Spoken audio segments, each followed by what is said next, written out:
semuanya, kami dari kelompok 5 ingin mempresentasikan salah satu tugas mata kuliah kami yang berjudulkan Struktur Organisasi dan Desain.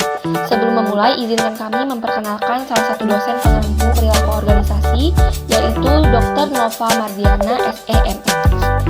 Berikut adalah anggota dari kelompok 5. Yang pertama ada Kurnia, Angelia, Asti, Ananta, Deriko, Rizky, Xiaomi, Carla, Cynthia, dan Anjar.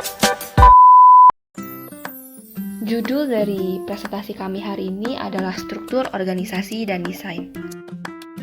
Tujuan pembelajaran kita mempelajari struktur organisasi dan desain yaitu yang pertama, mengidentifikasi 7 elemen struktur organisasi. Yang kedua, mengidentifikasi ciri-ciri struktur fungsional, struktur divisi, dan struktur matriks. Yang ketiga, mengidentifikasi karakteristik struktur virtual, struktur tim, dan lingkaran strukturkular. Yang keempat, menjelaskan efek perampingan pada struktur organisasi dan karyawan. Yang kelima, membandingkan alasan model struktural, mekanistik, dan organik. Dan yang terakhir, menganalisis implikasi perilaku dari desain organisasi yang berbeda. Struktur organisasi, cara di mana tugas pekerjaan secara formal dibagi, dikelompokkan, dan terkoordinasi. It's getting worse. Well, keep moving. Go, go, go, go. Come on. No shock. It must be grounded. We need 8 more tokens. Okay, lose yourself. A, B, C, D, E.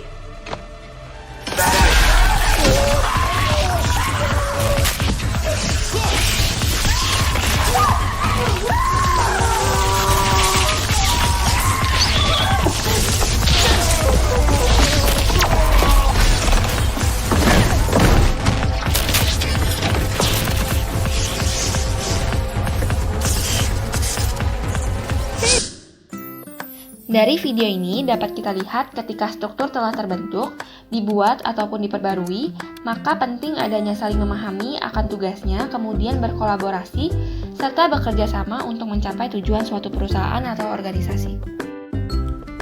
7 elemen kunci dalam struktur organisasi. 1. Spesialisasi kerja. Spesialisasi kerja atau divisi tenaga kerja menggambarkan sejauh mana kegiatan dalam setiap organisasi dibagi menjadi menilai pekerjaan. Secara keseluruhan, spesialisasi adalah cara untuk membuat penggunaan yang paling efisien, keterampilan karyawan, dan bahkan berhasil meningkatkannya melalui pengulangan. 2. Departementalisasi. Departementalisasi fungsional. Salah satu cara paling populer untuk mengelompokkan kegiatan adalah dengan fungsi yang dilakukan. Departementalisasi produk atau layanan. Kami juga dapat melakukan departementalisasi pekerjaan oleh jenis produk atau jasa yang dihasilkan organisasi. Departementalisasi geografis. Ketika sebuah perusahaan departementalisasi pada dasar geografi atau wilayah fungsi penjualan, misalnya mungkin memiliki western, wilayah selatan, barat tengah, dan timur yang masing-masing merupakan departemen yang diorganisasikan geografi. Elemen kunci dalam struktur organisasi yang ketiga adalah rantai komando. Rantai komando adalah garis tak terputus dari otoritas yang memanjang dari atas organisasi ke eselon terendah dan menjelaskan siapa melapor kepada siapa. Yang keempat, ada rentang kendali. Rentang kendali yang sempit dengan mungkin 5 atau 6 anggota terkadang lebih disukai untuk meminimalkan ambiguitas.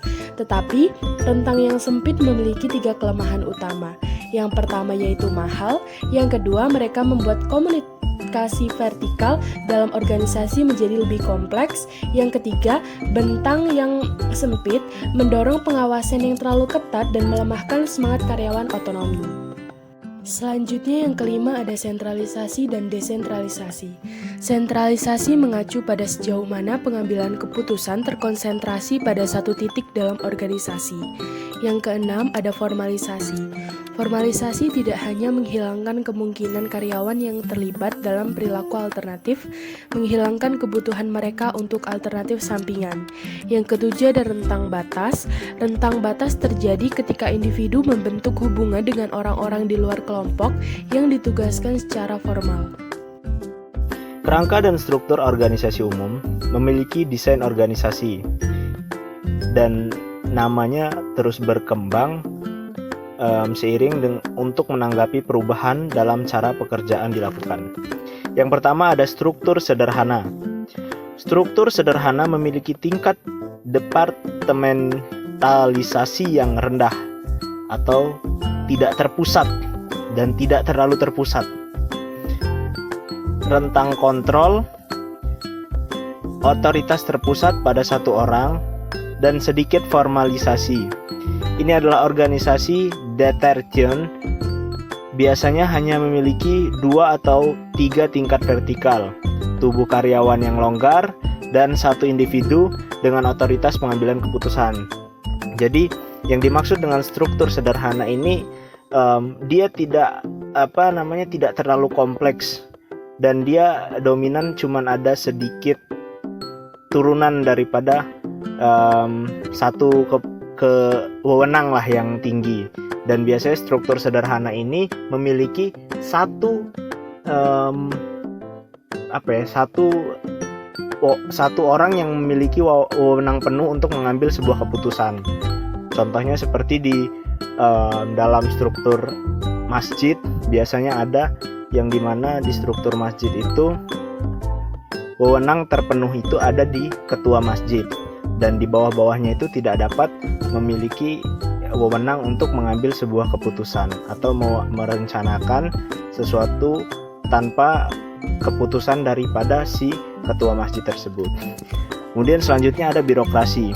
Birokrasi ditandai dengan tugas-tugas operasi yang sangat rutin yang dicapai melalui spesialisasi, aturan dan regulasi yang formal secara ketat. Tugas-tugas yang dikelompokkan ke dalam unit-unit, otoritas terpusat, rentang kendali yang sempit, dan pengendalian keputusan yang mengikuti rantai dari perintah. Birokrasi menggabungkan semua tingkat departementalisasi terkuat. Jadi maksudnya birokrasi ini seperti di dalam contohnya seperti di dalam instansi pemerintahan. Bagaimana di instansi pemerintahan itu memang memiliki salah satu wewenang terkuat gitu kan. Namun di bawah pemerintahan pusat itu ada yang namanya wewenang daerah. Jadi wewenang daerah ini bisa diambil keputusannya oleh pimpinan daerah langsung tanpa menunggu dari pimpinan yang terpusat itu, pimpinan yang di pusatnya. Contohnya presiden, dan itu memang ada wewenang tersendiri. Jadi birokrasi itu lebih kompleks, tapi tetap ada persetujuan dari atau ada salah satu bahasa legalitas, kalau bahasa dalam struktur organisasi, legalitas dari pimpinan pusat, walaupun wewenangnya tetap ada di wewenang pemerintah daerah, contohnya seperti gubernur. Struktur matriks. Struktur matriks menggabungkan struktur fungsional dan produk. Karakteristik struktural yang paling jelas dari matriks adalah bahwa ia memecah konsep kesatuan komando. Karyawan dalam matriks memiliki 2 bos. Fungsi mereka manajer departemen nasional dan manajer produk mereka. Pilihan desain alternatif. Yang pertama, struktur virtual. Keuntungan utama dari struktur virtual adalah fleksibilitasnya, yaitu memungkinkan individu dengan ide inovatif dan sedikit uang untuk berhasil bersaing dengan yang lebih besar, organisasi yang lebih mapan. Yang kedua ada struktur tim. Struktur tim berusaha untuk menghilangkan rantai komando dan mengganti departemen dengan tim yang diberdayakan. Yang ketiga ada struktur melingkar. Sebuah organisasi struktur di mana eksekutif berada di pusat, menyebar visi mereka keluar dalam cincin dikelompokkan berdasarkan fungsi, yaitu manajer, lalu spesialis, lalu pekerja.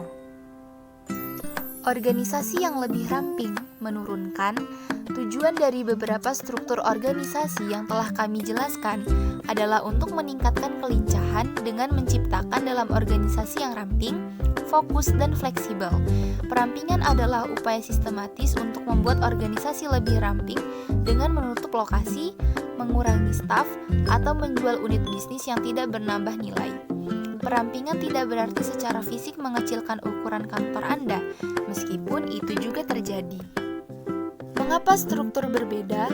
Yang pertama, ada model mekanistik, sebuah struktur yang dicirikan dengan ekstensif departementalisasi, formalitas tinggi, informasi terbatas jaringan, dan sentralisasi. Yang kedua, model organik, struktur yang datar, menggunakan lintas hierarki dan lintas fungsi tim, dan mengendalikan partisipatif pengambilan keputusan. Yang ketiga, ada strategi organisasi. Jika manajemen secara signifikan mengubah strategi organisasi atau nilai-nilainya, struktur juga harus berubah untuk mengakomodasi. Kecocokan struktural. Yang pertama, ada ukuran organisasi. Ukuran organisasi secara signifikan mempengaruhi strukturnya. Yang kedua, ada lingkungan.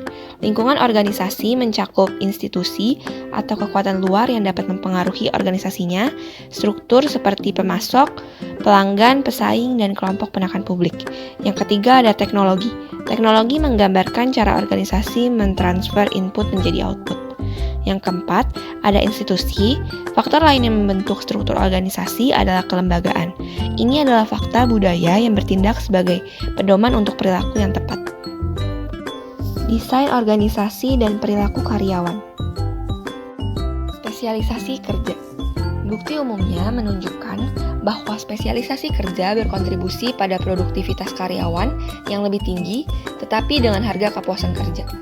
Namun, spesialisasi pekerjaan bukanlah sumber produktivitas yang lebih tinggi tanpa akhir. Masalah akan mulai muncul ke permukaan dan produktivitas akan mulai menurun.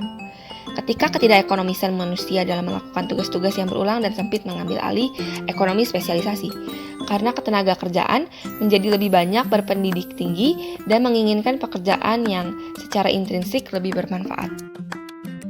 Rentang kendali. Mungkin aman untuk mengatakan tidak ada bukti yang mendukung hubungan antara rentang kendali dan kepuasan atau kinerja karyawan. Meskipun secara intuitif menarik bahwa rentang yang besar dapat menghasilkan kinerja karyawan yang lebih tinggi, karena rentang tersebut memberikan pengawasan yang lebih jauh. Sentralisasi. Secara umum, organisasi yang kurang tersentralisasi memiliki otonomi yang lebih besar, dan otonomi tampak berhubungan positif dengan kepuasan kerja. Tapi sekali lagi, sementara satu karyawan mungkin menghargai kebebasan, yang lain mungkin menganggap lingkungan otonom sangat ambigu. Prediktabilitas versus otonomi. Pekerjaan kandidat yang lebih suka prediktabilitas cenderung mencari dan mengambil pekerjaan dalam struktur mekanistik, dan mereka yang menginginkan otonomi lebih cenderung berakhir di struktur organik.